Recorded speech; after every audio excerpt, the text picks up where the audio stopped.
What's going on, Guardians? It's Tizzle here. In this video, I just wanted to do a quick comparison of the damage output of Top Tree Arc Strider with Raiden Flux versus the Star Eater scales and see which one does more damage. We are on Top Tree because of the perk Lethal Current, which causes Arc Staff hits to create a damaging lightning shock after you dodge.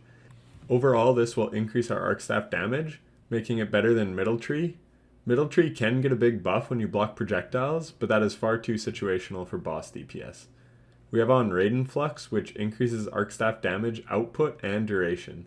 It is quite hard to see, but when we combo, we hit 2,862, 5,366, and 20,796. Once we have Synapse Junctions fully buffed, which is the exotic perk on Raiden Flux, our second combo hits 6,090 and 3,862, and then the heavy again is 20,796. In the total damage phase, we can dodge and get off 2 light heavy combos, and then we can dodge one more time and get off one final combo. In total, we do 211,574 damage, so that's not great when compared to other Hunter supers, unfortunately. We then test the Star Eater scales, and the first combo after dodging hits for 4,227 and 6,665 on the light swings, and then the heavy combo hits 22,756. However, we can only get 3.5 combos off. If you could time it perfectly, you could probably get the final heavy combo off, but I just miss it. I punch for 1,563 instead of comboing for 22,756. This means I missed out on 21,226 damage, so if we add that to our total, for an ideal scenario, you could do 190,874, which is about 20,000 less damage than with Raiden Flux.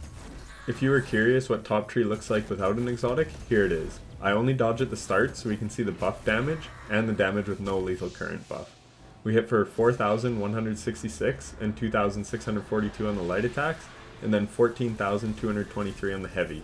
And once we lose lethal current, we no longer get the 2,642 arc damage shocks. I accidentally melee at the end again for 1,563 damage, so we would do 82,399 damage. If we take all of the light attack numbers and multiply by 1.6, we actually get the exact same damage numbers that we had for the Star Eaters. So it is still a 60% buff for every single hit. And then if we take a look at these numbers again and compare it to the Raiden Flux, we see that Raiden Flux gives a pretty big buff. We'll just be looking at the Synapse Junction times 3 numbers, but they give a 46% buff on all our attacks. The light swing, the lethal current shocks, and the heavy attack. But then, because we are able to get more attacks off, we get a higher damage output.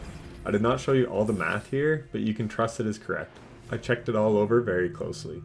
So Arc Staff hits harder with the Star Eater scales, but does less damage output overall than Raiden Flux. So DPS wise, the boots would be better, but Raiden Flux has no setup like Star Eater does. And the damage is quite low compared to other supers, so it's not really worth running Arc Staff for boss damage.